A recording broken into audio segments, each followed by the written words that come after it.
après la 8e symphonie de Beethoven. Nous entendons quelquefois la beauté d'une femme, l'amabilité ou la singularité d'un homme, la générosité d'une circonstance, nous promettre la grâce. Mais bientôt, notre esprit sent que ces promesses délicieuses, l'être qui les a faites, ne fut jamais en état de les tenir, et il lutte avec impatience contre la paroi qui le refoule, tel l'air qui, comme l'esprit, aspire toujours à remplir de plus vastes espaces, s'est précipité dès qu'on lui a ouvert un champ plus large, et de nouveau a été comprimé. J'ai été un soir la dupe de vos yeux, de votre démarche, de votre voix, mais maintenant, je sais exactement jusqu'où cela va, comme la limite est prochaine, et le moment où vous ne dites plus rien, en laissant vos yeux briller davantage dans le vague, pour un instant, comme une lumière qu'on ne peut maintenir longtemps à ce degré d'éclat.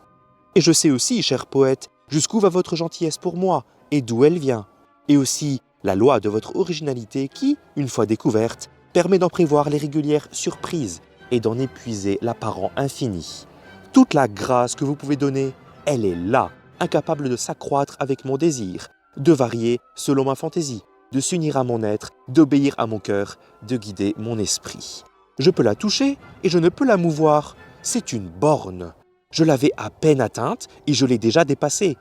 Il y a pourtant un royaume de ce monde où Dieu a voulu que la grâce pût tenir les promesses qu'elle nous faisait, descendit jusqu'à jouer avec notre rêve et l'éleva jusqu'à le diriger, lui empruntant sa forme et lui donnant sa joie, changeante et non pas insaisissable, mais plutôt grandissante et variée par la possession même, royaume où un regard de notre désir nous rend aussitôt un sourire de la beauté, qui se change dans notre cœur en tendresse et qu'elle nous rend en infini, où l'on goûte sans mouvement le vertige de la vitesse, sans fatigue, l'épuisement de la lutte, sans péril, l'ivresse de glisser, de bondir, de voler, où à toute minute la force se proportionne au vouloir et au désir la volupté, où toutes les choses accourent à tout instant pour servir notre fantaisie et la comblent sans la lasser, où dès qu'un charme est senti, 1000 charmes s'unissent à lui, divers mais qui conspirent, qui saisissent dans notre âme dans un réseau à toute minute plus étroit, plus vaste et plus doux.